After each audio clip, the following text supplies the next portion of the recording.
علاش حجيب كيبان قاصح، مع العلم ان زينة الدودية بغات ذاك المتسابق انه يدير شي ندها يعني يغير النتيجه، ولكن حجيب قاصح. اجي نسمعوا نشوفوا اش غادي يقول.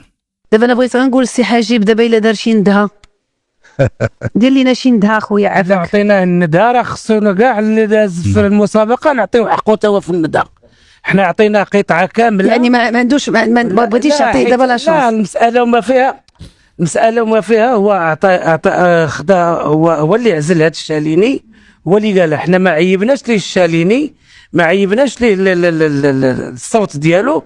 هو يعني كان هذا بالنسبه للعيوط، العيوط عندها طريقه خاصه في الاداء لا تشبه الانماط الاخرى، لا ما كتشبهش التواشي. في واحد التدخل انا ما بغيتش نديرها بطريقه بيضاويه. انا هادشي اختار المدرسه ديال الشيخ عمر الزيدي، ودوزت مع السي عبد الرحمن التريل الخليفه ديالو، هو مات السي بن هدي هو رحمه الله، ودزت مع السي جمال الزرعوني. يعني ما بدون افتخار انا حافظ العيطه من اتى للزاد. هادشي اللي بغينا. انا كنقول نغني بطريقتي. وراه هذاك هو المشكل اللي ما غاديش تبغي لجنه التحكيم. لجنه التحكيم علاش هما تما؟ فاش تقول لي انا عارف من حتى تزيد، يعني القضيه راه حامضه، القضيه غادي يكون لان خصك دير راسك ما عارفش باش تتعلم باش دوز. اما الا كنتي عارف من طبيعه الحال غادي يقول لك ايوا اجي انت الا كنتي عارف اجي نوريك.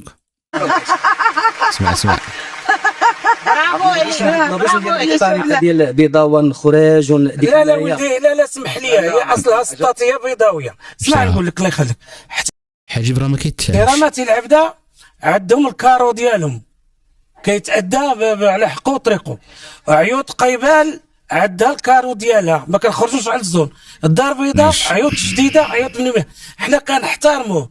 قلت لك دائما تنعطي تنقول لك العيطه عندها قواعد. العبديه راه كتأدى بالندهات العروبيه، البيضاويه عندها النخوه. الا ما كانتش النخوه في عيوط الدار البيضاء والسطات كتكون مسوسه، وهادشي كيعرفوه الشيخ كاملين. باش نقدر ندير شي حاجه اخرى من غير هاد. انا عطاني الكلمه، انا نعطيك الحق. يسامحوني وانا كذلك. نعطيوك اسمحوا لي الاساسي داري معايا. يلا نسمعوا نعطيو اخر فرصه. يلا ثاني نشوف واش غادي يدير.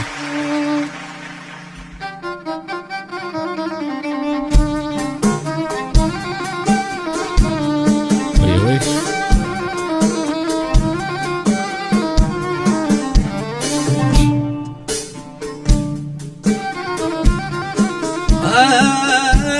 بابا ودازوا بالليل وعلى قصاص الخيل.